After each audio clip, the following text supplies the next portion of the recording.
had an abortion. My body, my choice. ये मेरा revolution नहीं है। ये कह रही है यूएस की वो हजारों महिलाएं जो इस वक्त अमेरिका के टॉप कोर्ट के बाहर खड़ी हैं और अपने हक के दामन को बचाना चाहती हैं।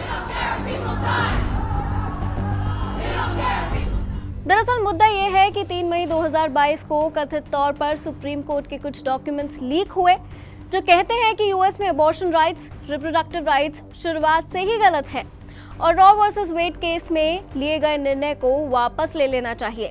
यही वो केस है जिसके फैसले के बाद महिलाओं को हक मिला कि वो अबॉर्शन करवाना चाहती हैं या नहीं चाहती, ये उनकी चॉइस होगी। अब इस खुलासे के बाद डेवलप्ड कंट्री यूएस में बवाल मच गया।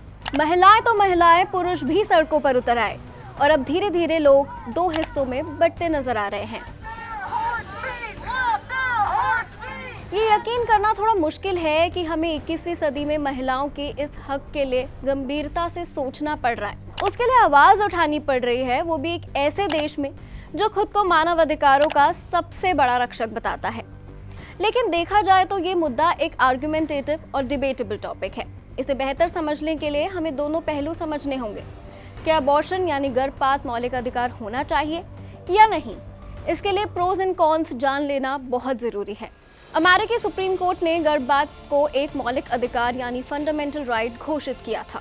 अमेरिका के popular case Roe versus Wade में जैन 2020 को 1973 में अबॉर्शन के फेवर में फैसला दिया गया और तभी से ये लॉ ऑफ लैंड बन गया। डिसीजन में लिखा था, this right of privacy is broad enough to encompass a women's decision whether or not to terminate her pregnancy.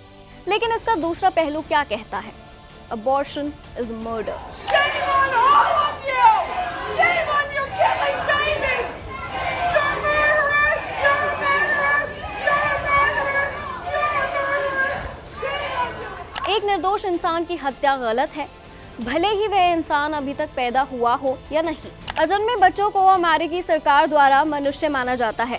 The federal unborn victims of violence act, जिसे हमले और हत्या से अजन्मे बच्चों की रक्षा के लिए अधिनियमित किया गया था, उसमें कहा गया है कि संघीय कानून के तहत किसी भी व्यक्ति को जानबूझकर एक अजन्मे बच्चे को मारना या मारने का प्रयास करने पर दंडित किया जाना चाहिए। दूसरे आर्ग्यूमेंट में कहा गया है, रिप्रोडक्टिव चॉइस महिलाओं को अपने शरीर पर नियंत्रण देकर सशक्त बनाता है। Former supreme court justice Sandra Day O'Connor ने 1992 में planned parenthood versus Casey decision में लिखा, the ability of women to participate equally in the economic and social life of the nation has been facilitated by their ability to control their reproductive lives। लेकिन इसका दूसरा पहलू क्या कहता है?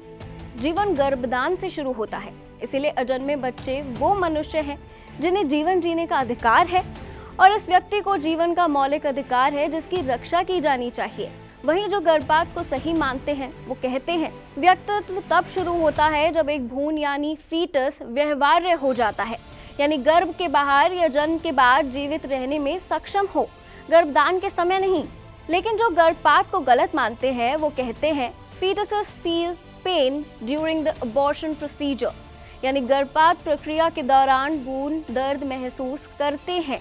इसके अलावा बहुत से आर्ग्यूमेंट्स में अबॉर्शन को सही बताया गया है, जैसे लीगल और प्रोफेशनली तरीके से किए गए अबॉर्शन अनसेफ और इलीगल अबॉर्शन से होने वाली मैटरनल इंजरी और डेथ को कम करता है।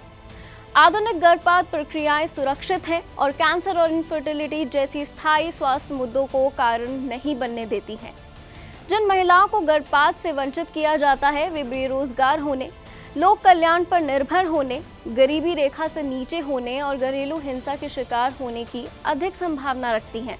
जनसंख्या नियंत्रण के साधन के रूप में भी गर्भपात को उचित माना गया है, लेकिन अबॉर्शन को गलत मानने वाले आर्ग्यूमेंट्स में आगे शामिल है, abortion is the killing of a human being which defies the word of God, यानी गर्भपात एक इंसान की हत्या है जो भगवान की मर्जी के खिलाफ है।